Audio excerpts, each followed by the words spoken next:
Японія, 1990 рік. До лікарні Хіросіми потрапляє літня жінка. Симптом – класичний інфаркт міокарда. Гострий, нестерпний біль за грудиною, що віддає в ліву руку, задишка, холодний піт.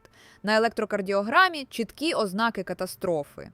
Лікарі екстрено везуть її на коронарографію, процедуру, яка має показати, яка саме артерія забита тромбом чи атеросклеротичною бляшкою, щоб негайно її відкрити. Але коли контрастна речовина заповнює судини серця, медики застигають від подиву. Артерії абсолютно чисті. Жодного тромбу, жодної бляшки. Судини молодої людини. Проте саме серце поводиться аномально. Його верхівка перестала скорочуватися. Вона просто завмерла, роздувшись як повітряна куля, тоді як основа серця продовжує шалено стискатися. Орган набув химерної форми, яка японським лікарям одразу нагадала такоцубо – традиційну глиняну пастку, яку рибалки використовують для лову восьминогів. Так світ уперше офіційно дізнався про синдром такоцубо. Але найдивніше було в анамнезі пацієнтки. За кілька годин до нападу вона пережила страшну психологічну травму – раптову втрату близької людини. Протягом століть поети, письменники та романтики писали про розбите серце. Ми звикли думати, що це красива метафора. Коли ми кажемо «вона померла від туги» або «моє серце розривається від горя», ми маємо на увазі психологічний біль. Але сьогодні ми доведемо вам, що розбите серце – це не метафора. Це чиста, безжальна фізіологія. Це історія про те, як архітектура нашого мислення, кора головного мозку та емоційні центри здатні фізично деформувати, паралізувати та буквально оглушити головний орган нашого тіла за лічені хвилини. Чому наш власний мозок у хвилини гострого стресу влаштовує серцю справжній теракт? Як еволюційний механізм, що мав нас рятувати, став нашою вразливістю? Давайте розбиратися. Щоб зрозуміти, як емоції руйнують міокард, нам потрібно зробити крок назад і звернутися до класичної концепції видатного нейробіолога Роберта Сапольські. У своїй праці «Чому в зебр не буває виразок» він описує фундаментальну відмінність між стресом тварини і стресом людини. Уявіть зебру. За нею женеться лев. У цей момент її мозок запускає реакцію «бийся або біжи». Це миттєва скоординована симпатична активація. Гіпоталамус дає сигнал, наднирники викидають у кров гігантську дозу адреналіну та норадреналіну. Навіщо? Щоб вижити прямо зараз. Пульс злітає, тиск росте, кров перенаправляється від шлунка та шкіри до м'язів ніг. Зебрі не потрібно зараз перетравлювати їжу чи думати про репродукцію. Їй потрібно бігти. Цей стрес гострий, фізичний і дуже короткий. Або зебра втече і за 10 хвилин її пульс повернеться до норми. Або її з'їдять. У неї немає екзистенційної кризи. Вона не думає вечорами, а що, як завтра лев знову прийде? А раптом я недостатньо приваблива для стада. А тепер подивимося на людину. Наш мозок – це унікальний еволюційний шедевр. У нас є надпотужна кора головного мозку – неокортекс, яка вміє моделювати майбутнє, згадувати минуле, будувати абстрактні зв'язки та емпатувати. І ось тут криється еволюційна пастка, про яку пише Сапольський.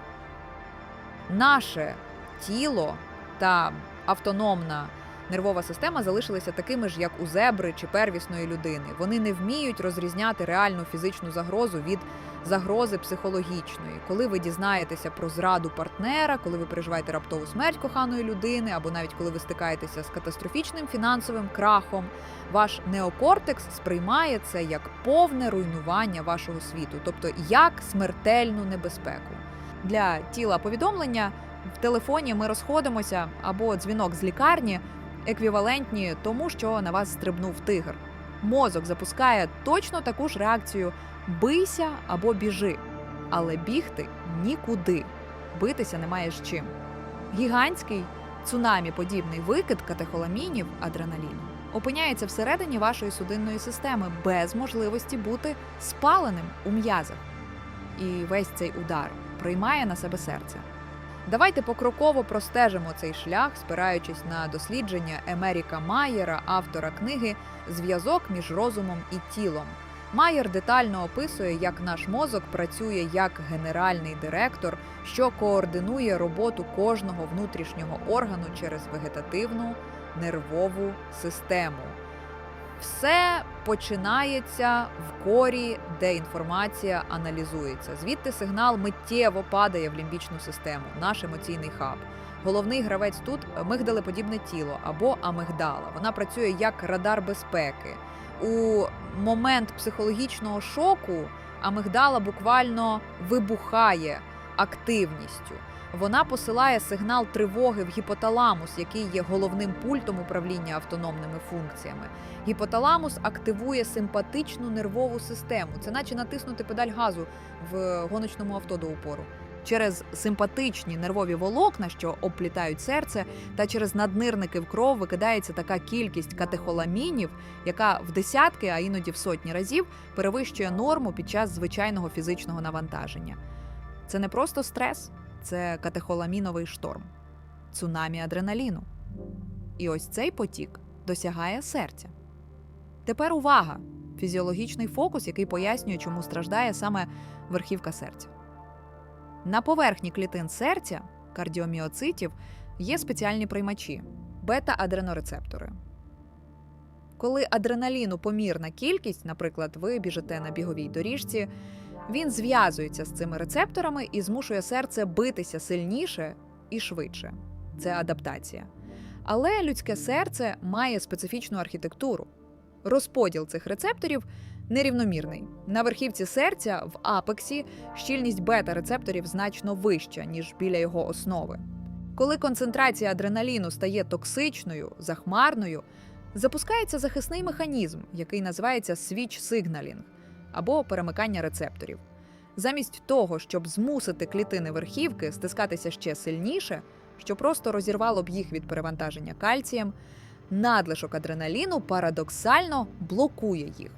Він перемикає внутрішньоклітинні шляхи збудження на гальмування. Результат – клітини верхівки серця раптово втрачають здатність скорочуватись. Вони оглушуються cardiomyocyte stunning. Тим часом основа серця, де рецепторів менше, продовжує гіперактивно стискатися під дією залишків адреналіну. Окрім цього, катехоламіновий шторм викликає масивний спазм дрібних судин, мікроциркуляторного русла, що живить серцевий м'яз. Великі артерії чисті, але мільйони мікроскопічних капілярів стискаються, позбавляючи міокард кисню. Психіка за лічені хвилини через хімічний каскад буквально деформує живий орган. Це і є нейрогенний шок серця. Відомий кардіолог Сандіп Джаухар у своїй дивовижній книзі «Серце. Історія» піднімає надзвичайно важливе питання. Сучасна медицина занадто механізувала серце. Ми звикли ставитися до нього як до м'язового насоса, до набору труб, клапанів та електричних дротів. Якщо труба забилася, треба поставити стенд. Якщо зламався клапан, замінити. Але Джаухар нагадує, серце – це єдиний орган, який так тісно пов'язаний з нашою емоційною сферою на анатомічному рівні. Воно буквально слухає кожну нашу думку. І синдром Такоцубо – найяскравіший доказ цього. Джаухар описує випадки, які змушують задуматися. Наприклад, класична історія літньої жінки, чий чоловік, з яким вона прожила 50 років, раптово помирає вночі у ліжку. Вона прокидається, бачить його холодним, переживає жах і за годину опиняється в реанімації з синдромом Такоцубо. Її серце буквально повторило трагедію її життя. Воно розбилося в прямому сенсі. Але дослідження останніх років принесли кардіологам нові сюрпризи. Виявилося, що катехоламіновий шторм може бути викликаний не лише горем. У 2016 році вчені опублікували результати масштабного дослідження, де описали так званий синдром щасливого серця. Happy Heart Syndrome. Механізм абсолютно ідентичний. У пацієнтів розвивалося такоцубо після надзвичайно радісних подій, неочікуваного виграшу великої суми в лотерею, грандіозної вечірки сюрпризу на ювілей, народження довгоочікуваного онука або навіть після неймовірної перемоги улюбленої футбольної команди. Чому так відбувається? Тому що для нашої лімбічної системи інтенсивність емоційного збудження має значення, а не його полярність. Шалена, неконтрольована радість – це теж стрес, це теж викид адреналіну, який може затопити бета-рецептори верхівки серця і паралізувати їх. Наш мозок не завжди вміє дозувати щастя так, щоб воно було безпечним для міокарда. Якщо ми подивимося на статистику синдрому Такоцубо, ми побачимо вражаючу аномалію. Близько 90% усіх пацієнтів з цим діагнозом – це жінки. І не просто жінки, а переважно в період постменопаузи старші за 50-55 років. Чому така виражена гендерна нерівність? Тут є два фактори – біологічний та психосоматичний. Біологічний фактор полягає в естрогенах. Жіночі статеві гормони, естрогени, є потужними захисниками серцево-судинної системи. Вони покращують роботу ендотелію, внутрішньої вистилки судин, і захищають міокард від токсичної дії адреналіну, блокуючи надмірну чутливість рецепторів. Коли в період менопаузи рівень естрогенів стрімко падає, серце жінки залишається практично беззахисним перед обличчям адреналінового цунамі. Вразливість верхівки серця зростає в рази. Але є й інший бік, який геніально досліджує доктор Габор Мате у своїй книзі. Коли тіло каже «ні» – стрес і зв'язок між розумом і тілом. Мате аналізує психологічний портрет людей, схильних до гострих соматичних катастроф. Він помітив, що дуже часто жертвами таких станів стають люди, які мають схильність до хронічного пригнічення власних емоцій. Це люди, які звикли бути зручними для інших, брати на себе чужу відповідальність, поглинати стрес оточуючих і ніколи не демонструвати свій біль, гнів чи розпач зовні.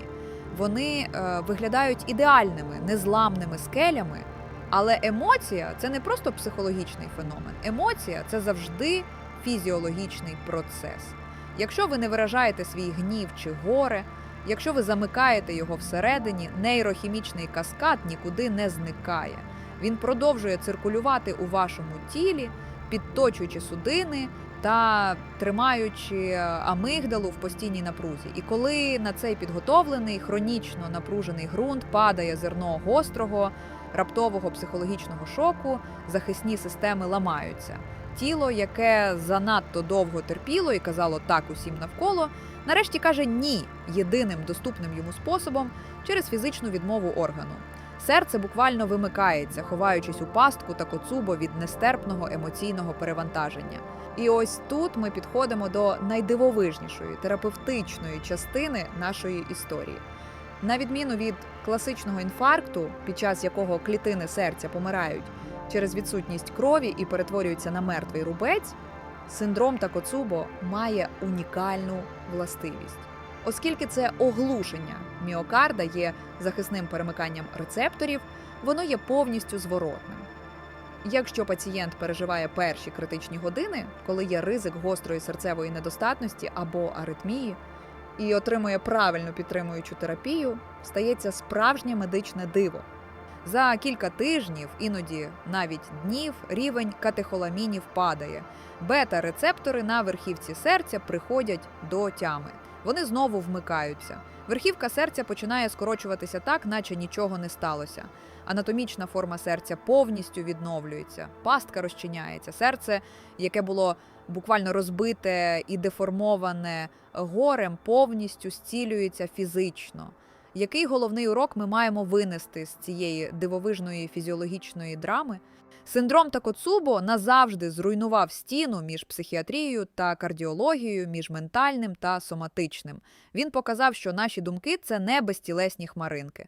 Кожна наша думка, кожна емоція – це реальний хімічний коктейль, який виділяється у вашу кров і формує архітектуру вашого тіла.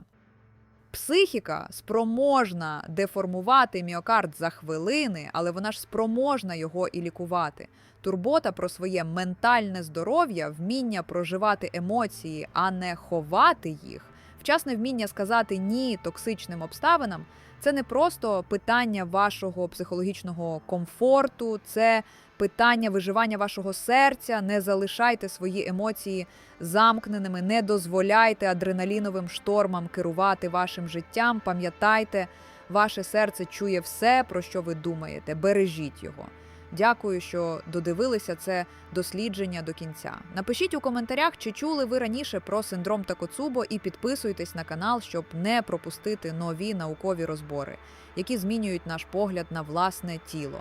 До зустрічі!